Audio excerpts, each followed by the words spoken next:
Alright, the Canadian boycott has begun. Alright folks, just gather around because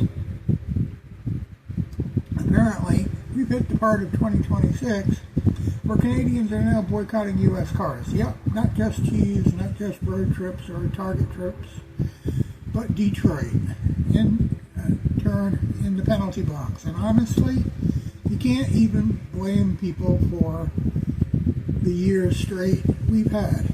Tariffs, threats, border nonsense, and every time you turn around in the news, it's like Canada this, Canada that. Like we're the annoying upstairs neighbor stomping around at 3 a.m. Meanwhile, we're just trying to buy groceries without taking a second mortgage.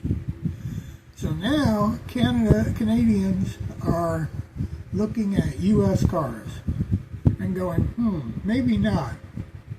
The wild part, it's not even a coordinated movement. It's just people quietly deciding you don't, you know what, I'm good. And the government not exactly helping Detroit sleep at night either. Cutting imports quotes, slapping duties on certain models, basically saying, if you want to sell a car here, maybe don't yank the factories out of Ontario first. And yeah, that makes fair point, right? But here's the twist nobody talks about. Some of these cars Canadians are boycotting, we literally make in Canada, right here, by Canadians, workers, in Canadian plants, and the people still go, nope, U.S. brand, not touching it. That's how deep the sentiment is right now. So let's clear the air. If you're trying to avoid U.S. cars by still wanting to support Canadian jobs, here's a tiny cheat sheet.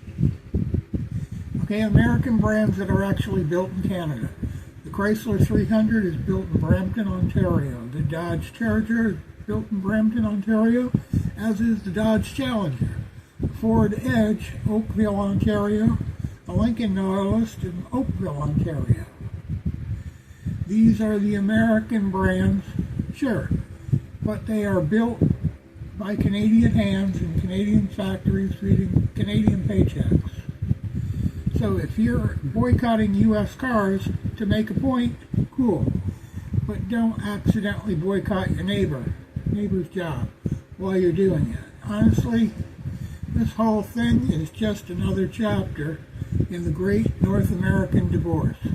We're splitting up the furniture, arguing who's getting the dog, and now we're fighting about who buys whose car. At this rate, by Christmas, we'll be arguing about who's inventorying the donuts.